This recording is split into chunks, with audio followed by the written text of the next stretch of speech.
కొంచెం చచ్చిపోండి మావయ్య గారు. చచ్చిపోనా? ఇప్పుడే చచ్చిపోండి.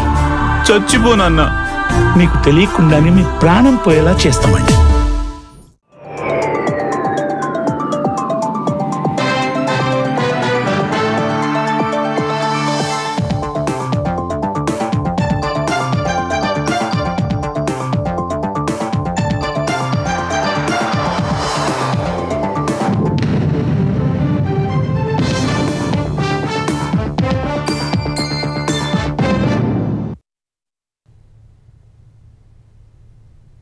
నమస్కారం, ఈటీవీ న్యూస్కు స్వాగతం. ముఖ్యాంశాలు. ఘనంగా రామోజీ ఎక్సలెన్స్ అవార్డుల ప్రదానోత్సవం. హాజరైన ఉపరాష్ట్రపతి, తెలంగాణ గవర్నర్, తెలుగు రాష్ట్రాల సీఎంలు.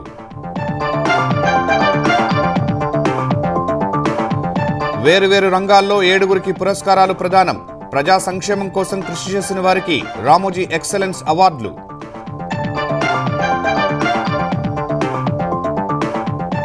స్ఫూర్తి ప్రదాత రామోజీరావు సేవలను స్మరించుకున్న అతిథులు.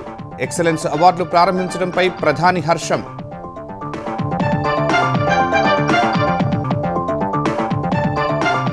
నేడు తెలంగాణ మంత్రివర్గ భేటీ. స్థానిక ఎన్నికలు, బీసీ కోటాపై కీలక చర్చ. గిగ్ వర్కర్ల పాలసీని ఆమోదించనున్న కేబినెట్. వచ్చే నెల జరిగే గ్లోబల్ సమ్మిట్కు ప్రపంచ దేశాల పారిశ్రామికవేత్తలు. ఫ్యూచర్ సిటీలో ఏర్పాట్లు పరిశీలించిన డిప్యూటీ సీఎం భట్టి.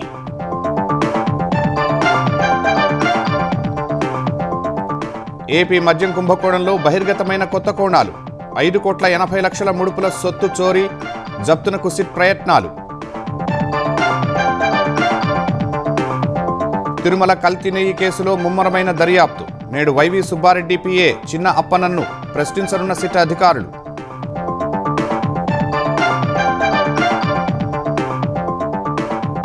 ఢిల్లీ పేలుడు ఘటన కేసులో మరొకరు అరెస్ట్. ఉమర్ నబీని తొలిసారి సూసైడ్ బాంబర్గా పేర్కొన్న జాతీయ దర్యాప్తు సంస్థ.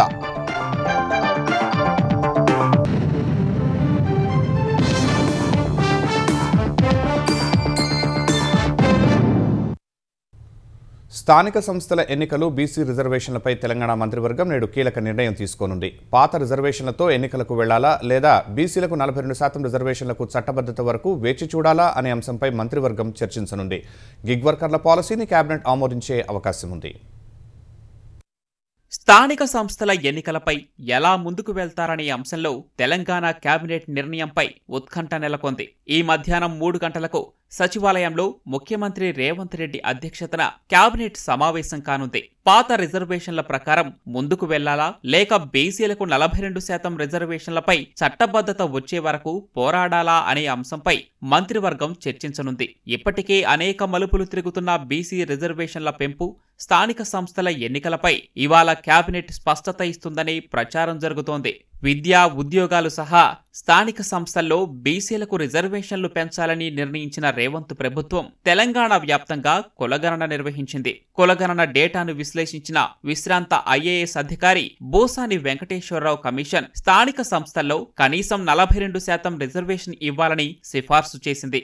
ఆ సిఫార్సులను ఆమోదించిన కేబినెట్ బీసీలకు విద్యా, ఉద్యోగాలు సహా స్థానిక సంస్థల్లో 42% రిజర్వేషన్లు కల్పించేందుకు ప్రవేశపెట్టిన 2 వేర్వేరు బిల్లులను అసెంబ్లీ, శాసన మండలి ఆమోదించాయి. అయితే సుప్రీంకోర్టు విధించిన 50% పరిమితి దాటుతున్నందున గవర్నర్ ఆ బిల్లులను రాష్ట్రపతికి పంపించారు. ఆ బిల్లులు ఇప్పటికీ రాష్ట్రపతి వద్ద పెండింగ్ లో ఉన్నాయి. మరోవైపు రిజర్వేషన్లు 50% వరకే ఉండాలని పంచాయతీరాజ్, మున్సిపాలిటీ చట్టాల్లోని నిబంధనలను సవరిస్తూ అసెంబ్లీ, శాసన మండలి చేసిన చట్ట సవరణల బిల్లులు గవర్నర్ వద్ద పెండింగ్ లో ఉన్నాయి. పంచాయతీ ఎన్నికలు నిర్వహించేందుకు బీసీలకు 42% రిజర్వేషన్లు కల్పిస్తూ జీవో 9ని జారీ చేసింది.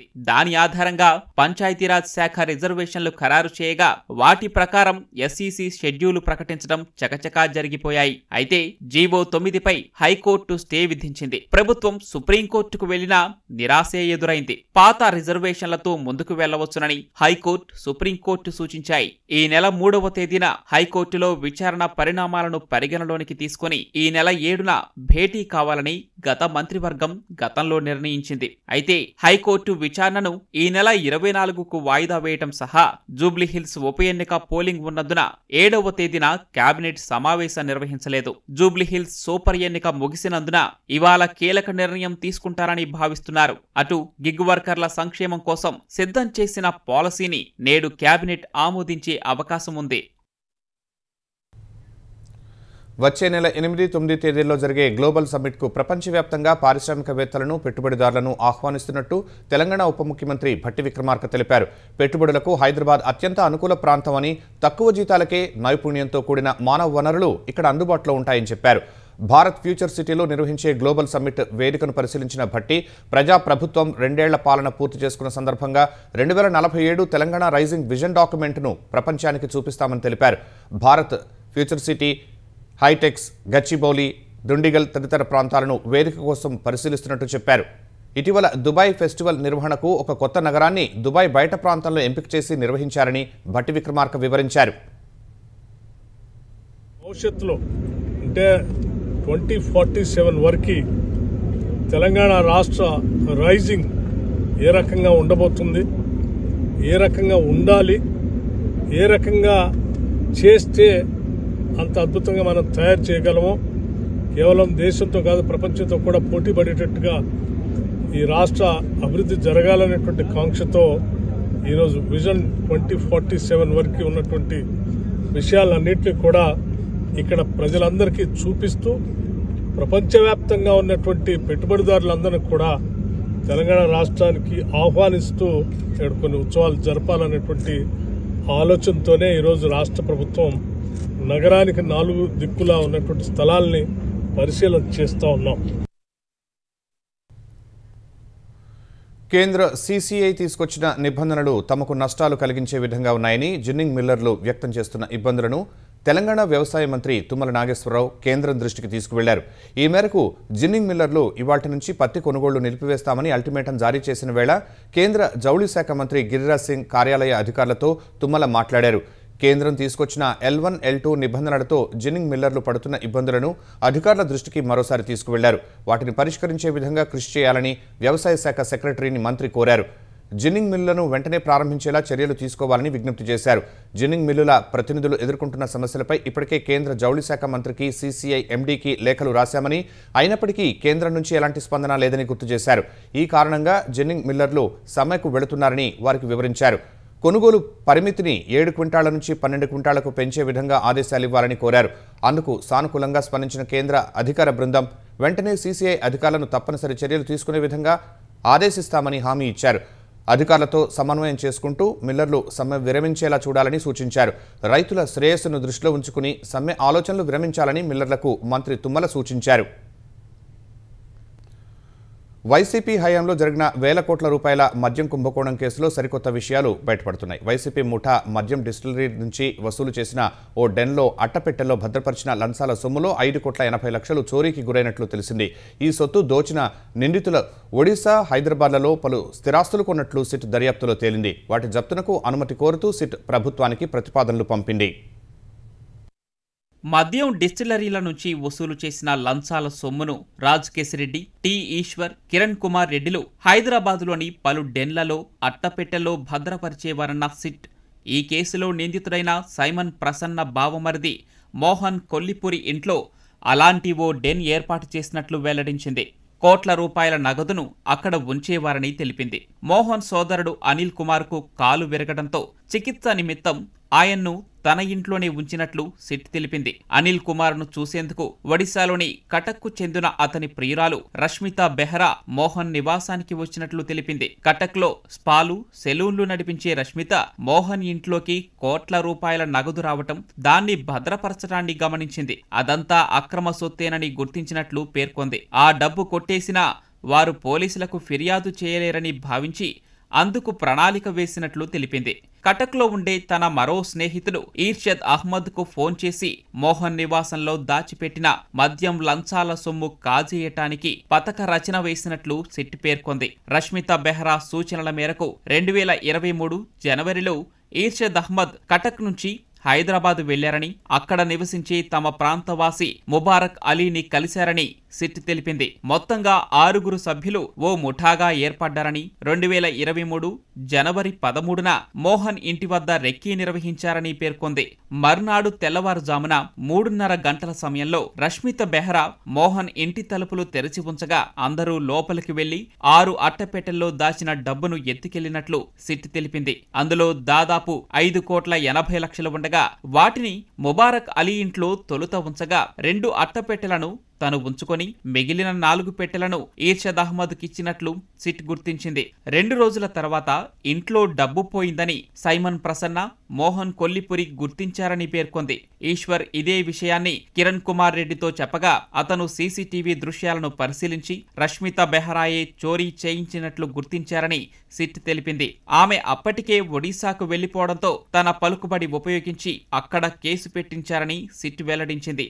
అయినా ఫలితం లేనందున మోహన్ కొల్లిపురి, సైమన్ ప్రసన్నలతో వారి బంగారం అంతా తాకట్టు పెట్టించి ఆస్తులమ్మించి డబ్బులు కట్టించుకున్నారని తమ దర్యాప్తులో తేలినట్లు సిట్ తెలిపింది. మోహన్, అతని సోదరుడు అనిల్ కుమార్ ఈ విషయాన్ని వివరించినట్టు సిట్ పేర్కొంది. అతను చెప్పిన సమాచారం ఆధారంగా ఒడిశా, హైదరాబాద్కు వెళ్లిన సిట్ బృందాలు రష్మితా బెహ్రా, ఇర్షద్ అహ్మద్, ముబారక్ అలీని పట్టుకొని ప్రశ్నించాయి. దొంగతనం చేసిన సొత్తుతో వారు 3 ఆస్తులు కొన్నట్లు గుర్తించారు. ఇదంతా మద్యం లంచాల సొమ్మేనని గుర్తించడంతో వాటిని జప్తు చేయడానికి చర్యలు చేపట్టారు. తిరుమల శ్రీవారి లడ్డూ తయారీకి కల్తీ నెయ్యి వాడిన కేసులో నిందితుడు టీటీడీ మాజీ చైర్మన్ వైవి సుబ్బారెడ్డి పిఏ చిన్న అప్పన్నను సిట్ ఇవాళ విచారించనుంది. గత నెల చివర్లో అప్పన్నను పోలీసులు అరెస్టు చేసి నెల్లూరు కేంద్ర కారాగారానికి తరలించారు. ఆ తర్వాత తమ కస్టడీకి అప్పగించాలని నెల్లూరు ఏసీబీ కోర్టులో సిట్ పిటిషన్ దాఖలు చేయగా 5 రోజుల పాటు విచారించేందుకు న్యాయస్థానం అనుమతించింది. దీంతో ఇవాల్టి నుంచి 5 రోజుల పాటు చిన్న అప్పన్నను సిట్ విచారించనుంది. ఈ ఉదయం నెల్లూరు కేంద్ర కారాగారం నుంచి చిన్న అప్పన్నను తిరుపతి రూయా ఆసుపత్రికి తీసుకొచ్చి వైద్య పరీక్షల అనంతరం సిట్ విచారించనుంది. అటు ఈ కేసులో టీటీడీ మాజీ చైర్మన్, వైసీపీ రాజ్యసభ సభ్యుడు వైవి సుబ్బారెడ్డిని ఈ నెల 19న లేదా 20న సిట్ విచారించనుంది. ఇప్పటికే సేకరించిన ఆధారాల మేరకు ఈ నెల 13న విచారణకు రావాలని సుబ్బారెడ్డికి సిట్ నోటీసులు ఇచ్చింది. అయితే లక్నోలో పార్లమెంట్ ఫైనాన్స్ స్టాండింగ్ కమిటీ సమావేశం ఉన్నందున ఈ నెల 15 వరకు తాను విచారణకు రాలేనని సుబ్బారెడ్డి సమాచారం ఇచ్చారు. 15 తర్వాత హైదరాబాద్ నివాసంలో అందుబాటులో ఉంటానని, అనారోగ్య కారణాల రీత్యా హైదరాబాద్లోని తన నివాసానికి రావాలని సిట్ను కోరారు. సిట్ అధికారులు అక్కడికి వెళ్లి విచారించే అవకాశం ఉంది. విశాఖ స్టీల్ ప్లాంట్పై ముఖ్యమంత్రి చంద్రబాబు చేసిన వ్యాఖ్యలను వక్రీకరించి ప్రజలను తప్పుదో పట్టించేటట్లుగా వైసీపీ మాట్లాడడం తగదని తెలుగుదేశం ఆంధ్రప్రదేశ్ అధ్యక్షుడు పల్లా శ్రీనివాస్ అన్నారు. 30% పనులు జరుగుతున్న ప్లాంట్ని 80% పనులు జరిగేలా తమ ప్రభుత్వం చేసిందన్నారు. నేడు స్టీల్ ప్లాంట్ నడుస్తోందంటే దానికి కారణం ఎన్డీఏ కూటమన్నారు. స్టీల్ ప్లాంట్ను సమష్టిగా ముందుకు తీసుకువెళ్లాల్సిన అవసరం ఉందని శ్రీనివాస్ అన్నారు. ఉన్నదాన్ని కేంద్రం దగ్గర నుంచి అలాగే రాష్ట్రం నుంచి సుమారు 14,000 కోట్లు తీసుకొచ్చి వారికి ఆర్థిక సాయం అందిస్తే దాని పట్ల బాధ్యతగా ఉండాల్సింది మానేసి లేనిపోని రాద్ధాంతం చేయడం, కార్మికులను ఏదో అన్నారని, ప్లాంట్ని ఏదో అన్నారని మాట్లాడడం మంచి పద్ధతి కాదు. రాజకీయ లబ్ధి కోసం ఈ వైసీపీ నాయకులు ఆయన వ్యాఖ్యల్ని వక్రీకరించి లేనిపోయినటువంటి అపోహలు తేడానికి ప్రయత్నాలు చేస్తున్నారు. ప్రజల్ని, కార్మికుల్ని తప్పుదోవ పడడానికి ప్రయత్నాలు చేస్తున్నారు. ప్రజలందరూ కూడా అప్రమత్తంగా ఉండండి, కార్మికులందరూ కూడా అప్రమత్తంగా ఉండాలి. తిరుమల పరకమణి చోరీ కేసు ఫిర్యాదుదారు సతీష్ కుమార్ హత్య కేసు విచారణ ముమ్మరంగా సాగుతోంది. సతీష్ ప్రయాణించినప్పుడు రాయలసీమ ఎక్స్ప్రెస్లో ఉన్న ప్రయాణికులను విచారించాలని పోలీసులు భావిస్తున్నారు. మరోవైపు ఆదివారం ఘటనాస్థలి వద్ద మళ్లీ సీన్ రీకన్స్ట్రక్షన్ నిర్వహించారు. 3 బొమ్మలను రైలు నుంచి తోసేసి డ్రోన్ కెమెరాలతో చిత్రీకరించారు. టీటీడీ మాజీ ఏవీఎస్ఓ సతీష్ కుమార్ హత్య కేసు విచారణను పోలీసులు వేగవంతం చేశారు. కేసును గుత్తి రైల్వే పోలీసుల నుంచి తాడిపత్రి పోలీసులకు బదిలీ చేయాలని ఉన్నతాధికారులు నిర్ణయించారు. సతీష్ కుమార్ ప్రయాణించిన రాయలసీమ ఎక్స్ప్రెస్లోని ప్రయాణికులను విచారించేందుకు సిద్ధమయ్యారు. ఏసీ బోగిల్లోని 1140 మంది వివరాలు సేకరించి ఆరా తీస్తున్నారు. స్లీపర్, జనరల్ బోగిల్లోని వారిని విచారించే అవకాశం ఉంది. A1 బోగిలో సతీష్ కుమార్ బ్యాగ్ ఉన్న 11వ సీటు పక్కన ప్రయాణికుల నుంచి వివరాలు సేకరిస్తున్నారు. సతీష్ కుమార్ సీటు ఎందుకు మారారు, బెర్త్లో పడుకోకుండా డోర్ దగ్గరకు ఎందుకు వెళ్లారు, అలా వెళ్లేటప్పుడు ఎవరైనా గమనించారా, బోగి చివర్లో ఉండే అటెండెంట్ ఆ సమయంలో ఎక్కడున్నారు తదితర కోణాల్లో విచారిస్తున్నారు. సతీష్ కుమార్ ఒంటిపై గాయాలకు సంబంధించి నమూనాలను ఫోరెన్సిక్ ల్యాబ్కు పంపించారు. నివేదిక వస్తే మరింత స్పష్టత వస్తుందని పోలీసులు భావిస్తున్నారు. సతీష్ కుమార్ రైలులోంచి కింద పడిన ప్రదేశం నుంచి 30 మీటర్ల దూరంలో మృతదేహం లభ్యమైంది. శనివారం జిల్లా ఎస్పీ జగదీష్ ఆధ్వర్యంలో సతీష్ కుమార్ శరీర బరువుతో సమానమైన 2 బొమ్మలతో సీన్ రీకన్స్ట్రక్షన్ చేశారు. ఘటన జరిగిన సమయంలో రాయలసీమ ఎక్స్ప్రెస్ గంటకు 110 కిలోమీటర్ల వేగంతో వెళ్లింది. సీన్ రీకన్స్ట్రక్షన్ చేసిన రైలు వేగం తక్కువగా ఉంది. దీంతో ఖచ్చితమైన ఫలితాల కోసం ఆదివారం తాడిపత్రి ఏఎస్పీ రోహిత్ కుమార్ ఆధ్వర్యంలో మరోసారి సీన్ రీకన్స్ట్రక్షన్ చేశారు. 3 బొమ్మలను తయారు చేసి గుత్తి స్టేషన్లో రైలు ఎక్కి ఘటనా స్థలం వద్దకు రాగానే వాటిని కిందకు తోసేశారు. ఆ సమయంలో రైలు 120 కిలోమీటర్ల వేగంతో వెళ్లినట్లు పోలీసులు తెలిపారు. మొదటి బొమ్మను నిల్చున్న స్థితిలో కిందకు నెట్టగా 19 మీటర్లు, రెండో బొమ్మ జారిపడిన స్థితిలో 27 మీటర్లు, మూడో బొమ్మ కూర్చొని ఉండే స్థితిలో 14 మీటర్ల దూరంలో పడ్డాయి. ఈ ప్రక్రియను డ్రోన్ కెమెరాల ద్వారా చిత్రీకరించారు. వెబ్సైట్లలో ఉచితంగా కొత్త సినిమా వీక్షించే అవకాశాన్ని కల్పించడం వెనుక ఐబొమ్మ నిర్వాహకుడు ఇమ్మడి రవి ఉద్దేశం ఆన్లైన్ బెట్టింగ్, గేమింగ్ యాప్స్కు ప్రచారం కల్పించడమేనని పోలీసులు నిగ్గు తేల్చారు. ఇటీవల పైరసీ కేసులో అరెస్టు చేసిన వనస్థలిపురం నివాసి కిరణ్ కుమార్, బీహార్ కుర్రాడు అశ్విన్కు బెట్టింగ్ యాప్స్ నిర్వాహకులు కమిషన్ ఆశ చూపారు. ఈ ఇద్దరికీ బిట్కాయిన్, క్రిప్టో రూపంలో నగదు బదిలీ చేస్తున్న ఏజెంట్ను అరెస్టు చేసినప్పుడు ఐబొమ్మ లింకులను గుర్తించారు.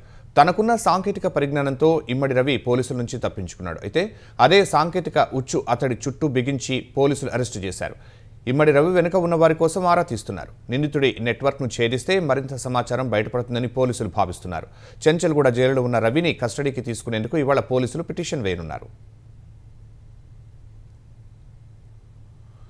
ఐబొమ్మ రవి ఇలా చేస్తాడని ఊహించలేదని ఆయన తండ్రి అప్పారావు ఆవేదన వ్యక్తం చేశారు. విశాఖలో నివసిస్తున్న ఆయన కుమారుడి అరెస్టుపై స్పందించారు.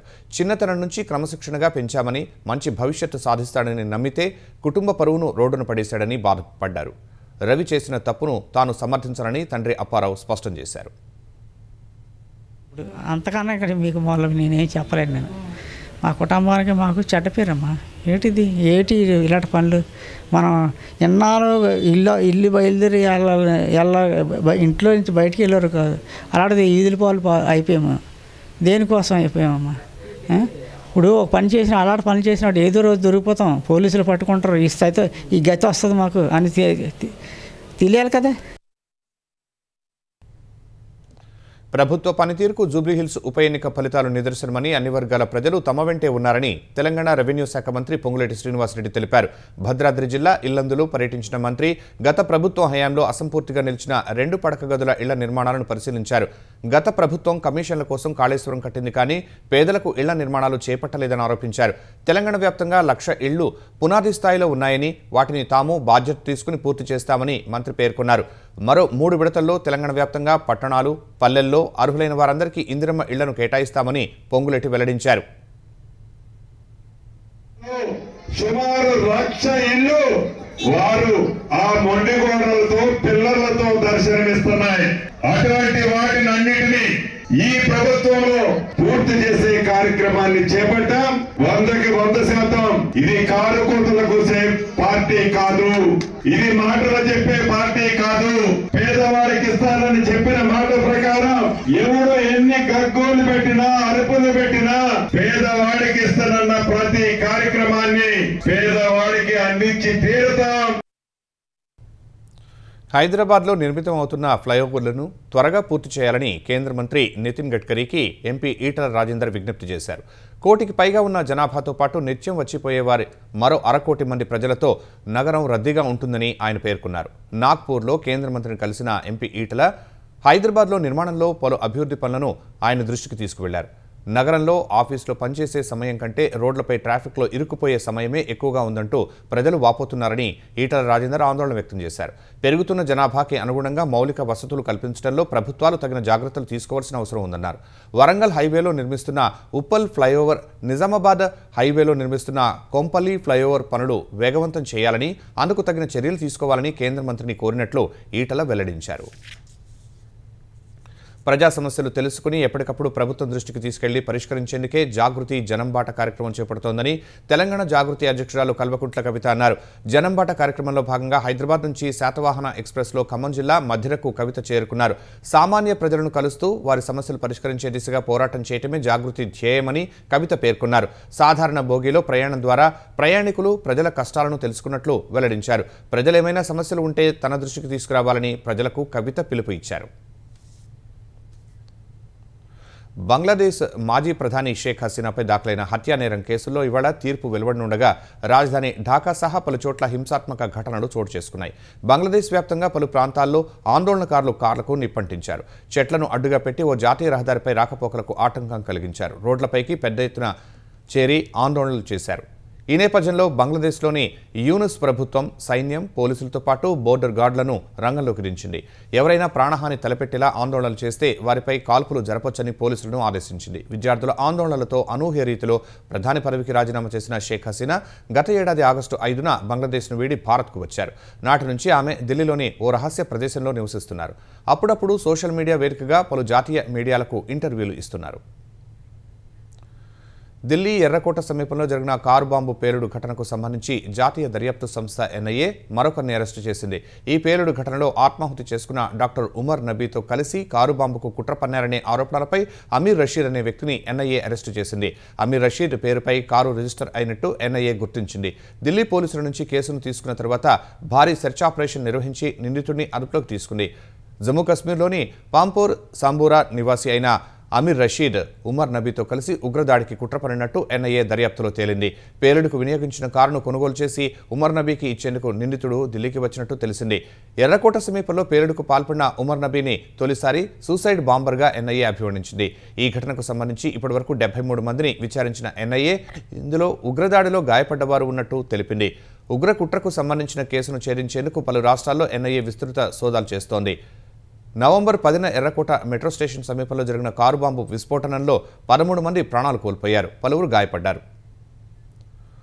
జమ్మూ కాశ్మీర్ నౌగాం పోలీస్ స్టేషన్ పేలుడు కేసులో ప్రాథమిక దర్యాప్తులో కీలక విషయాలు వెలుగులోకి వచ్చాయి. ఇందులో ఎలాంటి ఉగ్రకోణం లేదని, ఫోరెన్సిక్ తప్పిదం వల్లే పేలుడు జరిగినట్లు దర్యాప్తు అధికారులు వెల్లడించారు. ఫోరెన్సిక్ బృందం అధిక లైటింగ్ను ఉపయోగించడం వల్లే పేలుడు సంభవించి ఉండవచ్చని ప్రాథమిక దర్యాప్తులో గుర్తించినట్టు అధికారులు తెలిపారు. Central forensic science laboratory, national security guards NSG నిపుణులు నౌగాం పోలీస్ స్టేషన్ను సందర్శించి ఘటనా స్థలంలో నమూనాలు సేకరిస్తున్న సమయంలో ప్రమాదం జరిగినట్లు చెప్పారు. ఫరీదాబాద్ నుంచి తీసుకొచ్చిన పేలుడు పదార్థాల పెట్టెల్లో ద్రవరూప రసాయనాలు ఉన్నాయని, వాటిని నిశితంగా పరిశీలించేందుకు లైటింగ్ను పెంచారని అధికారులు చెప్పారు. దీంతో భారీ పేలుడు సంభవించినట్లు భావిస్తున్నామన్నారు. లైటింగ్ను పెంచడం ద్వారా వెలువడిన వేడి లేదా సల్ఫ్యూరిక్ యాసిడ్ నుంచి వచ్చిన పొగలు ఆ రసాయన మిశ్రమంతో కలిసి విస్ఫోటనానికి దారితీసుండొచ్చని అంచనా వేస్తున్నారు. శుక్రవారం రాత్రి దాదాపు 11 గంటల 20 నిమిషాల సమయంలో పేలుడు జరిగినట్లు దర్యాప్తు అధికారులు వెల్లడించారు. ఇప్పటికే ఇది ఉగ్రకుట్ర కాదని కేంద్ర ప్రభుత్వం, జమ్మూ కాశ్మీర్ సర్కార్లు ప్రకటించాయి. నౌగాం పోలీస్ స్టేషన్లో ప్రమాదవశాత్తు జరిగిన పేలుడు ఘటనలో 9 మంది మృతి చెందారు, పలువురు గాయపడ్డారు. ఛత్తీస్గఢ్లోని సుక్మా జిల్లాలో జరిగిన ఎదురుకాల్పుల్లో 3 మావోయిస్టులు హతమయ్యారు. పర్వత ప్రాంతమైన భెజ్జీతో పాటు చింటగుఫా పోలీస్ స్టేషన్ పరిధిలోని పలు ప్రాంతాల్లో నక్సల్స్ కదలికలు ఉన్నాయన్న సమాచారంతో జిల్లా రిజర్వ్ గార్డు సిబ్బంది తనిఖీలు చేపట్టారు. ఈ క్రమంలో మావోయిస్టులు ఎదురుపడగా కాల్పులు చోటు చేసుకున్నాయి. ఈ ఏడాది ఇప్పటి వరకు 262 మంది నక్సలైట్లు ఎన్కౌంటర్లలో మరణించారు. 2026 మార్చి చివరికల్లా దేశంలో ఒక్క మావోయిస్టు కూడా ఉండకూడదనే లక్ష్యంతో భద్రతా బలగాలు ఆపరేషన్లు నిర్వహిస్తున్నాయి.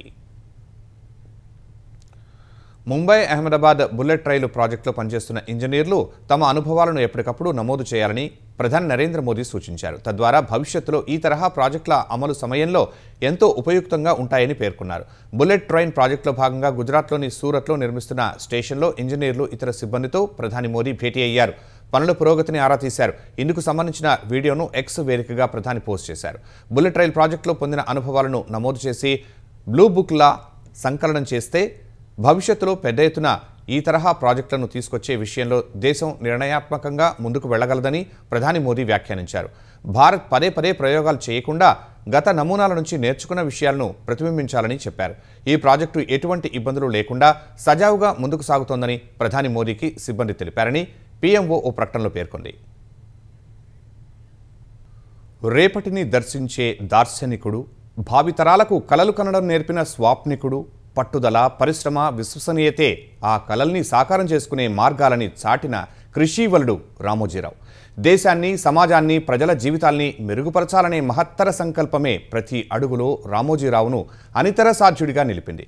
మీడియా మొదలు అడుగుపెట్టిన ప్రతి రంగంలో సరికొత్త చరిత్ర లిఖించేలా చేసింది. ఆ అక్షర ఋషి విలువల్ని తరువాతి తరాలకు అందించాలనే లక్ష్యంతో ఏర్పాటు చేసిన రామోజీ ఎక్సలెన్స్ అవార్డుల ప్రదానోత్సవం వైభవంగా సాగింది. ఇప్పుడు ఆ విశేషాలు చూద్దాం. రామోజీరావు పేరుతో స్థాపించిన ఎక్సలెన్స్ అవార్డులను ఉపరాష్ట్రపతి రాధాకృష్ణన్, తెలంగాణ గవర్నర్ జిష్ణుదేవ్ వర్మ, తెలుగు రాష్ట్రాల ముఖ్యమంత్రులు ప్రదానం చేశారు. వాటర్ మదర్ ఆఫ్ ఇండియాగా గుర్తింపు పొంది 1200కు పైగా గ్రామాల్లో కరవు పారదోలడానికి కృషి చేసిన ముంబైకి చెందిన ఆమ్లా రూయాకు గ్రామీణాభివృద్ధి విభాగంలో అవార్డును ఉపరాష్ట్రపతి ప్రదానం చేశారు. రాజస్థాన్, యూపీ సహా 11 రాష్ట్రాల్లో చెక్ డ్యాంలు, నీటి కుంటలను తన ట్రస్టు ద్వారా ఆమె ఏర్పాటు చేయించారు.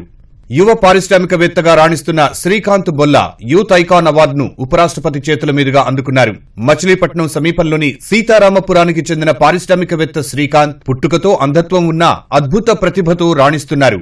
ఢిల్లీలో వీధి బాలల చదువుల కోసం కృషి చేయడం సహా వేలాది మంది మురికివాడల పిల్లల జీవితాల్లో అక్షర జ్యోతులు వెలిగించిన ఆకాశ్ టాండన్ సామాజిక సేవ విభాగంలో రామోజీ పురస్కారాన్ని అందుకున్నారు. In 2015, he founded Pehchan, the street school.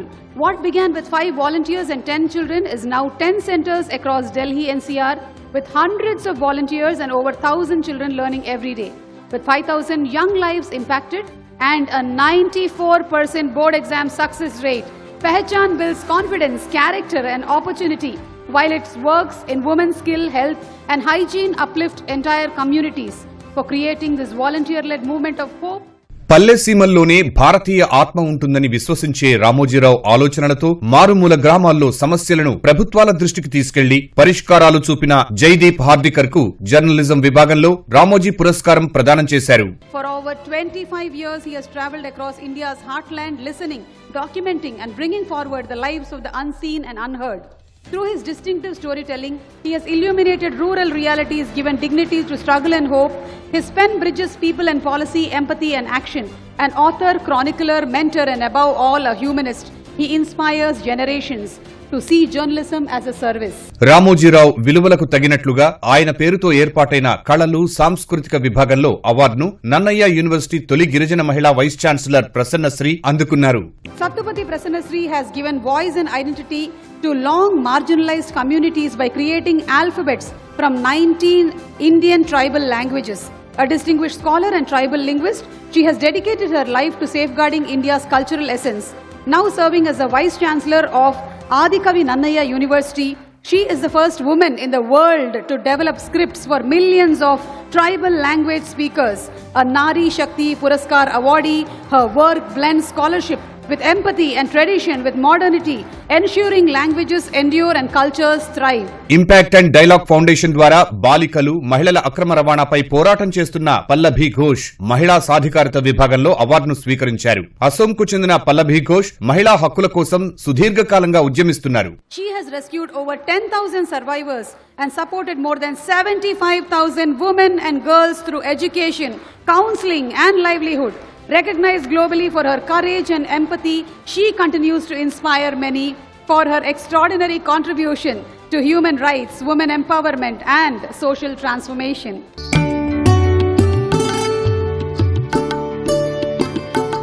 ఈ సందర్భంగా రాధాకృష్ణన్, జిష్ణుదేవ్ వర్మ, వెంకయ్య నాయుడు, జస్టిస్ ఎన్వి రమణ, చంద్రబాబు, రేవంత్ రెడ్డి, కిషన్ రెడ్డి, రామ్మోహన్ నాయుడుని రామోజీ గ్రూప్ సీఎండీ కిరణ్ సన్మానించారు.